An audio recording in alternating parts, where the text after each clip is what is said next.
বালি দ্বীপ স্বর্গের ঠিকানা নাকি রহস্যের দ্বার? ভাবুন, সূর্য ধীরে ধীরে অস্ত যাচ্ছে। আকাশ রঙিন কমলা আর বেগুনি আলোয় ভরে উঠেছে। সমুদ্রের ঢেউ শান্তভাবে তীরে আছড়ে পড়ছে। দূরে একটি প্রাচীন মন্দির সমুদ্রের মাঝখানে দাঁড়িয়ে, অলৌকিক, স্বপ্নময়, রহস্যময়। এটাই ইন্দোনেশিয়ার বিখ্যাত দ্বীপ বালি। অনেকে একে বলে আইল্যান্ড অব দ্য গডস, দেবতাদের দ্বীপ। কিন্তু কেন? চলুন জেনে নেওয়া যাক। বালি হল দক্ষিণ পূর্ব এশিয়ার দেশ ইন্দোনেশিয়ার একটি দ্বীপ। এটি জাভা ও লম্বক দ্বীপের মাঝখানে অবস্থিত।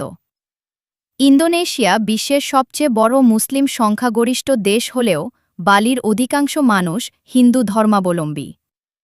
এ কারণেই বালির সংস্কৃতি ইন্দোনেশিয়ার বাকি অংশ থেকে আলাদা ও অনন্য।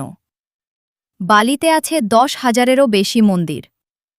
প্রতিটি মন্দিরের স্থাপত্য, ভাস্কর্য এবং পরিবেশ একেবারেই স্বতন্ত্র। সবচেয়ে বিখ্যাত মন্দিরগুলোর একটি হল তানা লোট, যা সমুদ্রের মাঝখানে একটি পাথরের ওপর দাঁড়িয়ে আছে। জোয়ার এলে মন্দিরটি যেন পানির ওপর ভাসছে বলে মনে হয়। আরেকটি বিখ্যাত মন্দির হল উলুয়াটু টেম্পল, যা সমুদ্রের ওপরে খাড়া পাহাড়ের কিনারায় অবস্থিত। সূর্যাস্তের সময় এখানে দাঁড়ালে মনে হয় পৃথিবী যেন থেমে গেছে। বালি শুধু মন্দির নয়, এটি প্রকৃতির এক জীবন্ত ক্যানভাস। সবুজ ধানের ক্ষেত, আগ্নেয়গিরি, ঝর্ণা, সমুদ্র সৈকত সব মিলিয়ে এক অপূর্ব সমন্বয়।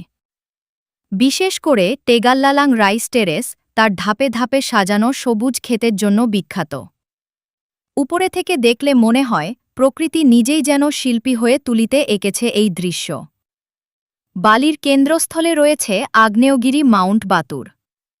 অনেকে ভোরে ট্রেকিং করে সূর্যোদয় দেখতে যান, যেখানে আকাশ আর পাহাড় একসাথে রং বদলায়। সমুদ্র ও সার্ফিং বালি বিশ্বজুড়ে সার্ফিংয়ের জন্য বিখ্যাত। বিশেষ করে কুটা এবং সেমিনিয়াক সৈকত তরুণ পর্যটকদের আকর্ষণের কেন্দ্র। নীল সমুদ্র, সোনালি বালি আর সূর্যের আলো যেন ছুটির আদর্শ ছবি। বালির সংস্কৃতি গভীরভাবে ধর্ম, আচার ও শতাব্দী প্রাচীন ঐতিহ্যের সাথে যুক্ত। এখানে ধর্ম শুধু উপাসনার বিষয় নয়, এটি দৈনন্দিন জীবনের অংশ। প্রতিদিন প্রায় প্রতিটি বাড়ির সামনে ছোট ছোট ফুল, চাল আর ধূপ দিয়ে তৈরি চানাং শাড়ি নামে অর্ঘ্য রাখা হয়। এই ছোট্ট নিবেদন যেন কৃতজ্ঞতার প্রতীক, প্রকৃতি, দেবতা এবং জীবনের প্রতি শ্রদ্ধা জানানোর এক নীরব উপায়। রাস্তার ধারে, দোকানের সামনে, এমনকি গাড়ির ড্যাশবোর্ডেও আপনি দেখতে পাবেন এই অর্ঘ্য। এটি প্রমাণ করে বালিতে আধ্যাত্মিকতা কোনো বিশেষ দিনে সীমাবদ্ধ নয়, এটি প্রতিদিনের শ্বাস-প্রশ্বাসের মতো স্বাভাবিক। এখানে বিখ্যাত কেচা, যেখানে একদল শিল্পী বৃত্তাকারে বসে সমবেত কণ্ঠে চাক চাক চাক ধ্বনি তোলে, আর সেই ছন্দের মধ্য দিয়ে রামায়ণের কাহিনী জীবন্ত হয়ে ওঠে।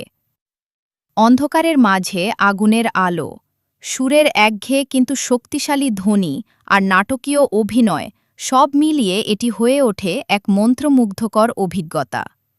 এই নৃত্য শুধু বিনোদন নয়, এটি আধ্যাত্মিক অনুভূতি, সংস্কৃতির ধারাবাহিকতা এবং প্রজন্ম থেকে প্রজন্মে গল্প বয়ে নিয়ে যাওয়ার এক জীবন্ত মাধ্যম। আধ্যাত্মিকতার কেন্দ্র, বর্ধিত সংস্করণ। অনেকে বালিতে যান শুধুমাত্র শান্তি খুঁজতে। ব্যস্ত শহুরে জীবন থেকে দূরে সরে নিজের সাথে কিছু সময় কাটাতে। যোগ, meditation, detox program, healing retreat সবকিছুই এখানে সহজলভ্য। বিশ্বের নানা প্রান্ত থেকে মানুষ আসে নিজের মনকে পুনরায় ভারসাম্যে আনতে।